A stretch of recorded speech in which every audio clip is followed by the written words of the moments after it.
ان نازیبہ حرکات پر صبر کا عظیم الشان مظاہرہ کرتے ہوئے اس نوجوان عالم نے اللہ کی بارگاہ میں یوں عرض کی: یا اللہ، اگر میں تیرے محبوبوں کا لباس پہننے والوں میں سے نہ ہوتا تو ضرور ان سے کنارہ کش ہو جاتا۔ پھر اپنے دل کی جانب متوجہ ہوئے، جو طعن و تشنیع اور نازیبہ حرکتوں کے باوجود پرسکون ہونے کے ساتھ ساتھ مصروف بھی تھا۔ اس سکون اور مسرت نے عالم صاحب پر یہ بات آشکار کر دی کہ دراصل اللہ کے نیک بندوں کو بلند مقام مرتبہ اذیتوں پر صبر و شکر کا مظاہرہ کرنے سے حاصل ہوتا ہے۔ حضرت سیدنا داتا علی حجویری کی ولادت باسعادت کم و بیش 400 ہجری میں غزنوی میں ہوئی۔ آپ کے خاندان نے غزنی کے 2 محلوں جلاب اور حجویر میں رہائش اختیار کی، اس لیے آپ حجویری جلابی کہلاتے ہیں۔ آپ کی کنیت ابوالحسن، نام علی لفظ اور لقب داتا گنج بخش ہے۔ مہر النساء پیر غلام دستگیر نامی نے آپ شجرہ نسب یوں بیان کیا ہے: حضرت مخدوم علی بن سید عثمان بن سید عبد الرحمن بن سید ابوالحسن علی بن سید حسن بن سید زید بن حضرت امام حسین رضی اللہ تعالی عنہ بن علی بن ابی طالب۔ حضرت سیدنا علی حجویری کا قد درمیانہ، جسم سڈول یعنی متناسب اور خوبصورت، اور گھٹا ہوا یعنی مضبوط تھا۔ جسم کی ہڈیاں مضبوط اور بڑی تھیں، فراخ سینہ اور ہاتھ پاؤں مناسب تھے۔ چہرہ گول تھا نہ لمبا، سرخ و سفید چمکدار رنگت، کشادہ جبیں اور بال سیاہ گنے تھے۔ بڑی اور خوبصورت آنکھوں پر خمدار گھنی ابرو تھی۔ پتلی ناک، درمیانے ہونٹ اور رخسار بھرے ہوئے تھے۔ چوڑے اور مضبوط شانوں پر اٹھتی ہوئی گردن، داڑھی مبارک گھنی۔ آپ بڑے جاذب نظر اور پرکشش تھے۔ حضرت سیدنا داتا علی حجویری لباس کے معاملے میں کسی قسم کا تکلف نہ برتتے، میانہ روی اختیار کرتے، جو لباس میسر ہوتا صبر و شکر کرتے، زیب تن فرما لیتے۔ آپ کا لباس نمود و نمائش کے لیے نہ ہوتا بلکہ صرف تن ڈھانپنے کے لیے ہوتا تھا۔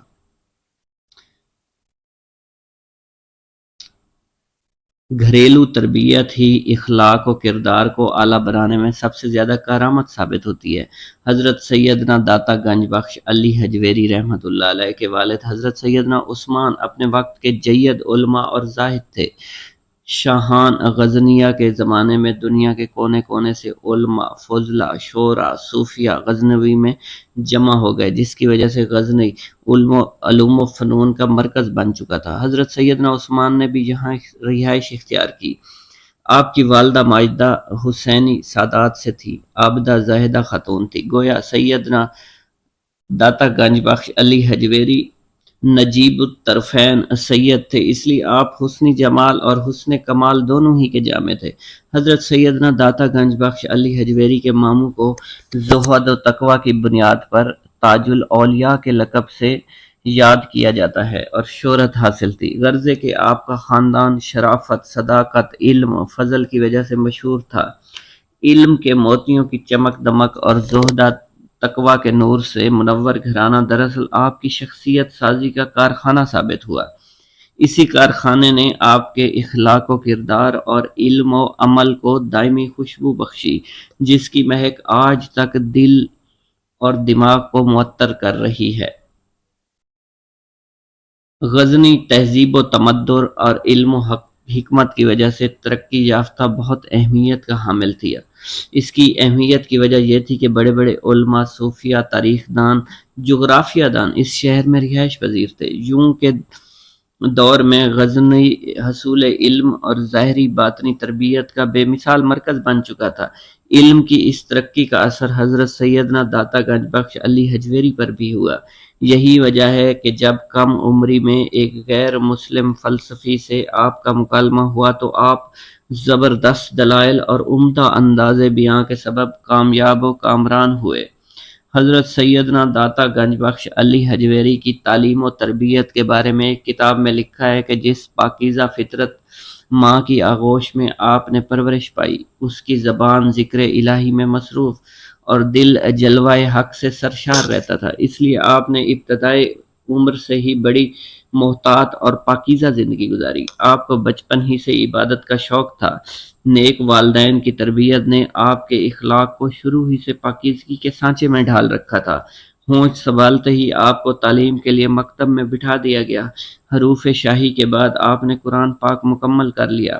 حضرت داتا گنج بخش نے بچپن ہی سے محنت اور جاں فشانی کے ساتھ علم دین حاصل کرنا شروع کر دیا تھا۔ آپ حصول علم میں اتنے مشغول رہتے، نہ تو کھانے پینے کا خیال رہتا، نہ ہی گرد و پیش کی خبر۔ چنانچہ حضرت خواجہ مستان شاہ کابلی فرماتے ہیں، جن کا دل اللہ کی طرف متوجہ ہو وہ دنیا کی نعمتوں کی طرف آنکھ اٹھا کر بھی نہیں دیکھا کرتے۔ حضرت سیدنا علی بن عثمان حجویری سلطان محمود غزنوی کے قائم کردہ دینی مدرسہ میں قریب 12-13 سال کی عمر میں زیر تعلیم تھے۔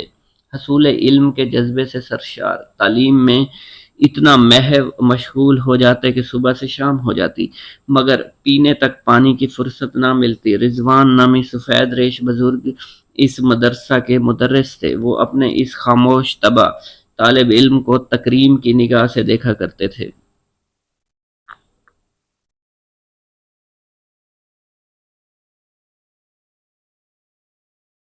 فرمان مصطفیٰ ہے، یعنی اچھی بات کہنا خاموشی سے بہتر ہے اور خاموش رہنا بری بات کہنے سے بہتر ہے۔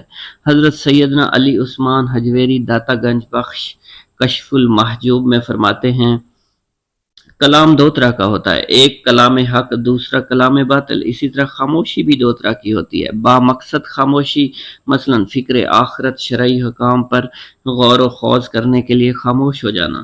نمبر 2، غفلت بھری خاموشی، تصورات یا دنیا کے بے حیا خیالات سے بھرپور خاموشی۔ ہر شخص کو سکوت کی حالت میں خوب اچھی طرح غور کر لینا چاہیے کہ اگر اس کا بولنا حق ہے تو بولنا اس کی خاموشی سے بہتر ہے، اگر اس کا بولنا باطل ہے تو اس کی خاموشی اس کے بولنے سے بہتر ہے۔ حضرت داتا گنج بخش گفتگو کے حق یا باطل ہونے کے متعلق سمجھانے کے لیے ایک حکایت نقل کرتے ہوئے فرماتے ہیں، ایک مرتبہ حضرت سیدنا ابو بکر شبلی بغدادی نے بغداد شریف کے ایک محلے سے گزرتے ہوئے ایک شخص کو سنا دیا۔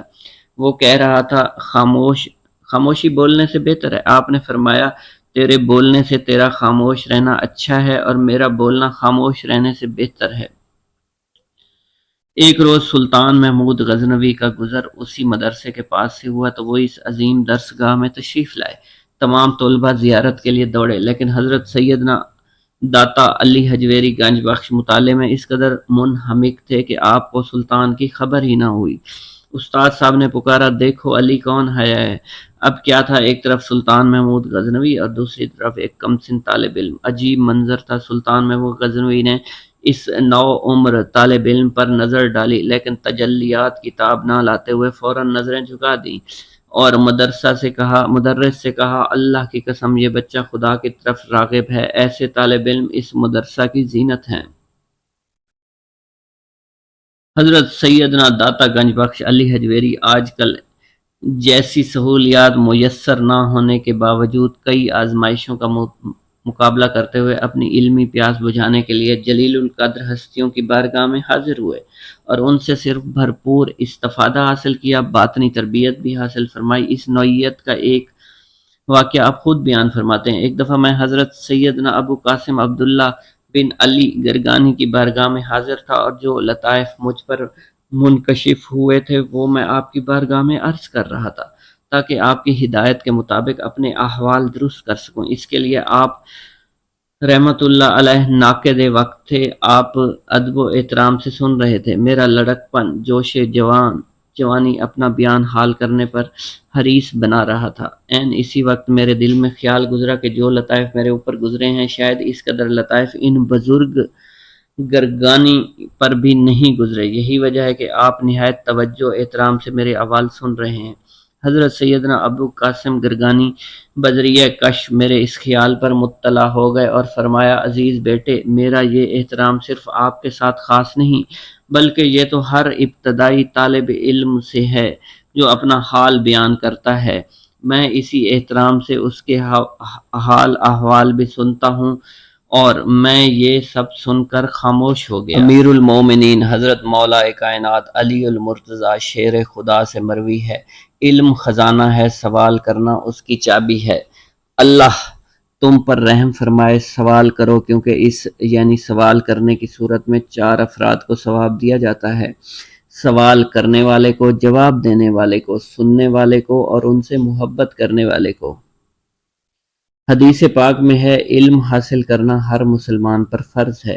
شیخ طریقت فرماتے ہیں علم حاصل کرنا ہر مسلمان پر فرض عین ہے۔ سب میں اولین اور اہم ترین فریضہ یہ ہے کہ بنیادی عقائد کا علم حاصل کرے، جس سے آدمی صحیح العقیدہ بنتا ہے۔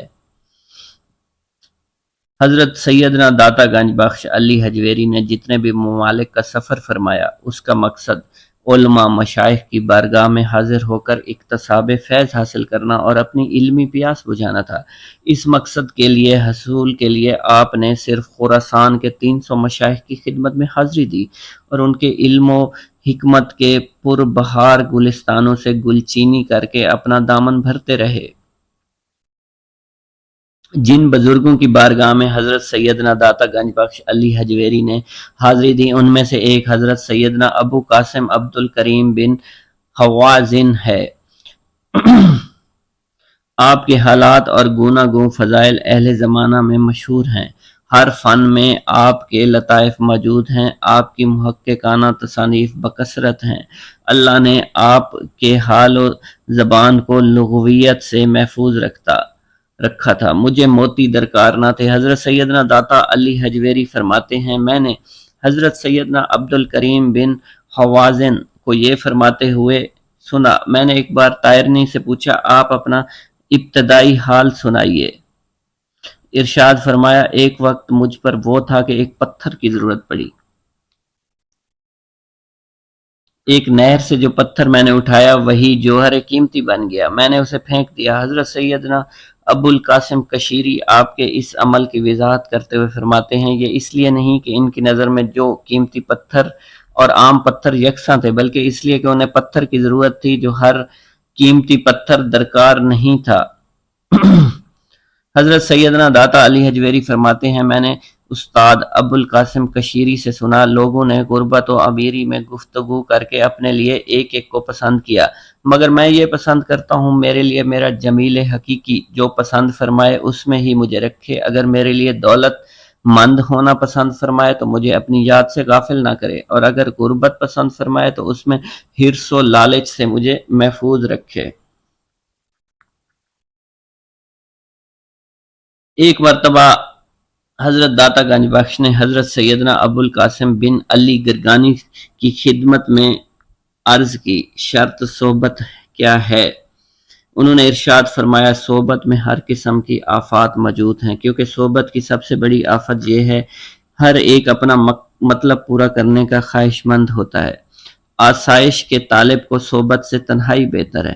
صحبت کی آفتوں سے بچ کر فائدہ حاصل کرنے کا طریقہ یہ ہے بندہ اپنی خوشی کو ترک کر دے اور اپنی مشکلات میں خوشی محسوس کرے۔ حضرت سیدنا علی خواص فرماتے ہیں حضرت سیدنا خضر سے ملاقات کی 3 شرطیں ہیں۔ پہلی شرط نہ ہو آپ سے ملاقات نہیں کر سکتا، اگرچہ جن و انس سے زیادہ عبادت گزار ہو، وہ سنت کا عامل ہو، بدعتی نہ ہو، دنیا پر حریص نہ ہو، اگر وہ ایک روٹی بھی دوسرے دن کے لیے بچا کر رکھے تب بھی حضرت سیدنا خضر سے ملاقات نہیں حاصل کر سکے گا۔ سبحان اللہ۔ مسلمان کے لیے اس کا سینہ بالکل صاف ہو، نہ تو اس کے دل میں کینہ ہو اور نہ ہی حسد ہو اور نہ ہی تکبر ہو۔ بسم اللہ الرحمن الرحیم۔ السلام علیکم ویورز۔ ایک مشہور علمی گھرانے کے چشم و چراغ، زہد تقویٰ کے پیکر، صلاحیت و قابلیت کے اعتبار سے اپنے زمانے میں ممتاز اور کئی علوم پر دسترس رکھنے والے نوجوان عالم دین کا معمول تھا کہ جب بھی کوئی مشکل پیش آتی مزارات اولیاء پر حاضر ہو جاتے، صاحب مزار کے وسیلے سے دعا کرتے اور اپنی دلی مراد پاتے۔ ایک مرتبہ یہی عالم صاحب ایک علمی الجھن کا شکار ہوئے تو حضرت سیدنا با یزید بسطامی کے مزار کا رخ کیا۔ 3 ماہ تک دربار بسطامی پر گزارے۔ کہ ہر وقت باوضو رہتے لیکن مسئلہ حل نہ ہوا۔ شاید قدرت کو یہی منظور تھا۔ اس بار مانوی جواب کی بجائے تجربے اور مشاہدے کے ذریعے جواب حاصل کیے۔ آخر کار اس مشکل کے حل کے لیے انہوں نے کھردرا لباس پہنا اور وضو کا برتن تھا اور خراسان کی جانب رفت سخر باندھ لیا۔ راستے میں ایک گاؤں آیا تو عالم صاحب نے وہیں رات گزارنے کا فیصلہ کر لیا۔ گاؤں میں ایسی جگہ پہنچے جہاں دیندار نظر آتے، دنیا دار رہائش پذیر تھے۔ انہیں وہاں ایسے کئی چہرے نظر آئے جو خوشحالی بے فکری سے دمک رہے تھے۔ جیسے ہی ان لوگوں کی نظر اس اجنبی نوجوان پر پڑی تو اس میں سے ایک متکبرانہ چال چلتے ہوئے آگے بڑھا اور بولا، تم کون ہو؟ عالم صاحب نے سخت لب و لہجے کو نظر انداز کرتے ہوئے نہایت نرمی سے جواب دیا، مسافر ہوں، رات گزارنے کے لیے ٹھہرنا چاہتا ہوں۔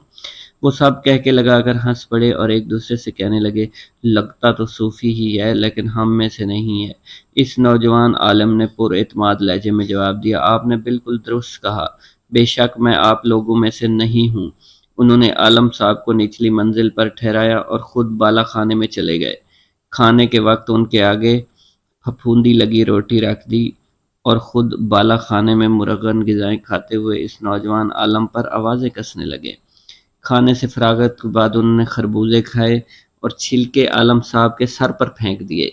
ان نازیبا حرکات پر صبر کا عظیم الشان مظاہرہ کرتے ہوئے اس نوجوان عالم نے اللہ کی بارگاہ میں یوں عرض کی، یا اللہ، اگر میں تیرے محبوبوں کا لباس پہننے والوں میں سے نہ ہوتا تو ضرور ان سے کنارہ کش ہو جاتا۔ پھر اپنے دل کی جانب متوجہ ہوئے جو تان و تشنیع اور نازیبا حرکتوں کے باوجود پرسکون ہونے کے ساتھ ساتھ مسروف بھی تھا۔ اس سکون اور مسرت نے عالم صاحب پر یہ بات آشکار کر دی کہ دراصل اللہ کے نیک بندوں کو بلند مقام مرتبہ اذیتوں پر صبر و شکر کا مظاہرہ کرنے سے حاصل ہوتا ہے۔ حضرت سیدنا داتا علی حجویری کی ولادت باسعادت کم و بیش 400 ہجری میں غزنوی میں ہوئی۔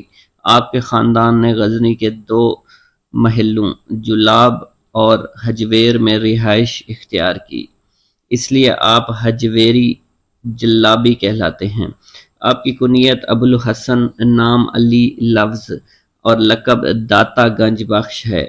مہر النساء پیر غلام دستگیر نامی نے آپ شجرہ نسب یوں بیان کیا ہے، حضرت مخدوم علی بن سید عثمان بن سید عبد الرحمن بن سید ابوالحسن علی بن سید حسن بن سید زید بن حضرت امام حسین رضی اللہ تعالی عنہ بن علی بن ابی طالب۔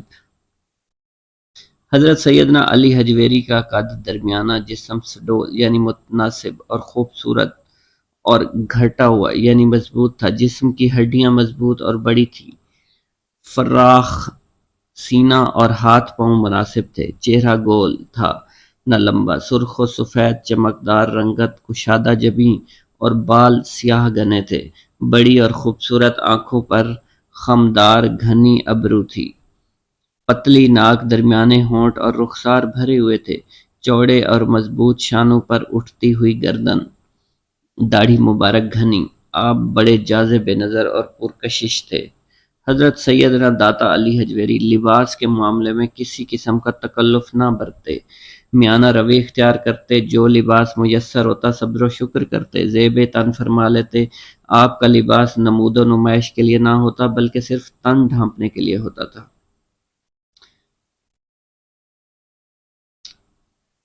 گھریلو تربیت ہی اخلاق و کردار کو اعلیٰ بنانے میں سب سے زیادہ کارآمد ثابت ہوتی ہے۔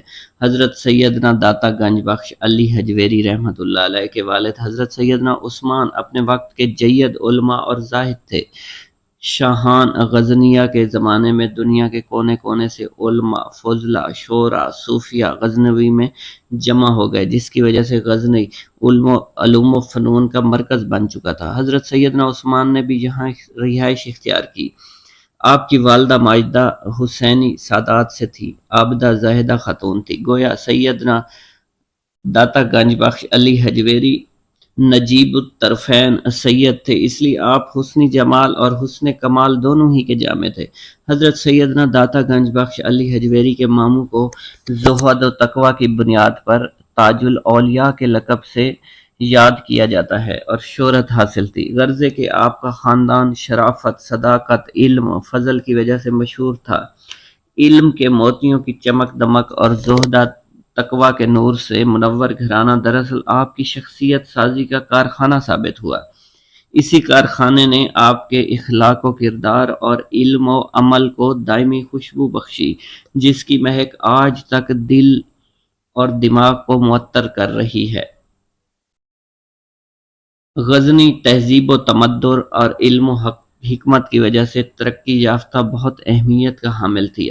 اس کی اہمیت کی وجہ یہ تھی کہ بڑے بڑے علماء، صوفیہ، تاریخ دان، جغرافیہ دان اس شہر میں رہائش پذیر تھے۔ یوں کہ دور میں غزنی حصول علم اور ظاہری باطنی تربیت کا بے مثال مرکز بن چکا تھا۔ علم کی اس ترقی کا اثر حضرت سیدنا داتا گنج بخش علی حجویری پر بھی ہوا۔ یہی وجہ ہے کہ جب کم عمری میں ایک غیر مسلم فلسفی سے آپ کا مکالمہ ہوا تو آپ زبردست دلائل اور عمدہ انداز بیاں کے سبب کامیاب و کامران ہوئے۔ حضرت سیدنا داتا گنج بخش علی حجویری کی تعلیم و تربیت کے بارے میں ایک کتاب میں لکھا ہے کہ جس پاکیزہ فطرت ماں کی آغوش میں آپ نے پرورش پائی، اس کی زبان ذکر الہی میں مصروف اور دل جلوہ حق سے سرشار رہتا تھا۔ اس لیے آپ نے ابتدائی عمر سے ہی بڑی محتاط اور پاکیزہ زندگی گزاری۔ آپ کو بچپن ہی سے عبادت کا شوق تھا۔ نیک والدین کی تربیت نے آپ کے اخلاق کو شروع ہی سے پاکیزگی کے سانچے میں ڈھال رکھا تھا۔ ہونچ سنبھالتے ہی آپ کو تعلیم کے لیے مکتب میں بٹھا دیا گیا۔ حروف شاہی کے بعد آپ نے قرآن پاک مکمل کر لیا۔ حضرت داتا گنج بخش نے بچپن ہی سے محنت اور جان فشانی کے ساتھ علم دین حاصل کرنا شروع کر دیا تھا۔ آپ حصول علم میں اتنے مشغول رہتے، نہ تو کھانے پینے کا خیال رہتا، نہ ہی گرد و پیش کی خبر۔ چنانچہ حضرت خواجہ مستان شاہ کابلی فرماتے ہیں، جن کا دل اللہ کی طرف متوجہ ہو وہ دنیا کی نعمتوں کی طرف آنکھ اٹھا کر بھی نہیں دیکھا کرتے۔ حضرت سیدنا علی بن عثمان حجویری سلطان محمود غزنوی کے قائم کردہ دینی مدرسہ میں قریب 12-13 سال کی عمر میں زیر تعلیم تھے۔ حصول علم کے جذبے سے سرشار، تعلیم میں اتنا محو مشغول ہو جاتے کہ صبح سے شام ہو جاتی، مگر پینے تک پانی کی فرصت نہ ملتی۔ رضوان نامی سفید ریش بزرگ اس مدرسہ کے مدرس تھے۔ وہ اپنے اس خاموش طبع طالب علم کو تکریم کی نگاہ سے دیکھا کرتے تھے۔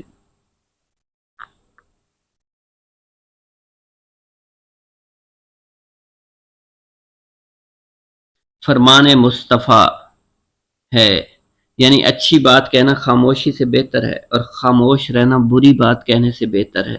حضرت سیدنا علی عثمان حجویری داتا گنج بخش کشف المحجوب میں فرماتے ہیں، کلام دو طرح کا ہوتا ہے، ایک کلام حق، دوسرا کلام باطل۔ اسی طرح خاموشی بھی دو طرح کی ہوتی ہے، با مقصد خاموشی، مثلا فکر آخرت، شرعی حکام پر غور و خوض کرنے کے لیے خاموش ہو جانا۔ نمبر دو، غفلت بھری خاموشی، تصورات یا دنیا کے بے حیا خیالات سے بھرپور خاموشی۔ ہر شخص کو سکوت کی حالت میں خوب اچھی طرح غور کر لینا چاہیے کہ اگر اس کا بولنا حق ہے تو بولنا اس کی خاموشی سے بہتر ہے، اگر اس کا بولنا باطل ہے تو اس کی خاموشی اس کے بولنے سے بہتر ہے۔ حضرت داتا گنج بخش گفتگو کے حق یا باطل ہونے کے متعلق سمجھانے کے لیے ایک حکایت نقل کرتے ہوئے فرماتے ہیں، ایک مرتبہ حضرت سیدنا ابو بکر شبلی بغدادی نے بغداد شریف کے ایک محلے سے گزرتے ہوئے ایک شخص کو سنا دیا۔ وہ کہہ رہا تھا، خاموشی بولنے سے بہتر ہے۔ آپ نے فرمایا، تیرے بولنے سے تیرا خاموش رہنا اچھا ہے اور میرا بولنا خاموش رہنے سے بہتر ہے۔ ایک روز سلطان محمود غزنوی کا گزر اسی مدرسے کے پاس سے ہوا تو وہ اس عظیم درسگاہ میں تشریف لائے۔ تمام طلباء زیارت کے لیے دوڑے، لیکن حضرت سیدنا داتا علی حجویری گنج بخش مطالعے میں اس قدر منہمک تھے کہ آپ کو سلطان کی خبر ہی نہ ہوئی۔ استاد صاحب نے پکارا، دیکھو علی کون آیا ہے۔ اب کیا تھا، ایک طرف سلطان محمود غزنوی اور دوسری طرف ایک کم سن طالب علم۔ عجیب منظر تھا۔ سلطان محمود غزنوی نے اس نو عمر طالب علم پر نظر ڈالی، لیکن تجلیات کتاب نہ لاتے ہوئے فوراً نظریں جھکا دیں اور مدرس سے کہا، اللہ کی قسم یہ بچہ خدا کی طرف راغب ہے، ایسے طالب علم اس مدرسہ کی زینت ہیں۔ حضرت سیدنا داتا گنج بخش علی حجویری آج کل